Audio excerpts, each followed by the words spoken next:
Decolla la campagna di rafforzamento della Nuorese. Dopo l'arrivo del portiere Massimo Floris con un passato nel progetto Sant'Elia, la società verde-azzurra nelle ultime ore ha formalizzato l'acquisto di due giovani fuori quota che vantano però già un'esperienza nel campionato di Serie D, proprio nella formazione del Rione Cagliaritano. Si tratta del difensore Antonio Usai, classe 1993, nato in Germania, massardo a tutti gli effetti, cresciuto calcisticamente nel Cagliari Calcio e che ha esordito in Serie D proprio nella formazione cagliaritana. L'altro ingaggio è rappresentato dal centrocampista Tommaso Puddu, cagliaritano classe 1994, anche lui proveniente dalla società rossoblù del presidente Massimo Cellino.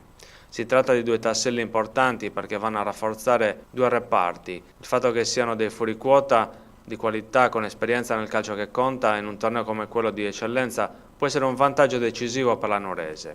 Il tecnico Bernardo Mereu, che conosce bene i due ragazzi avendoli allenati nell'ultima stagione, ha chiesto alla società del presidente Michele Artedino di ingaggiarli e così è stato fatto. Ma il mercato della Nuorese è appena agli inizi.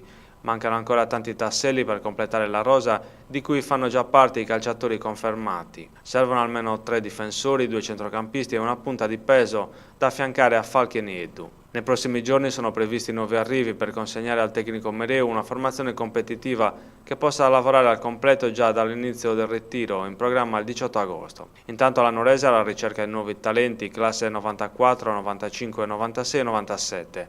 Domani nel campo sportivo di Ghilarza alle 18 è in programma una selezione.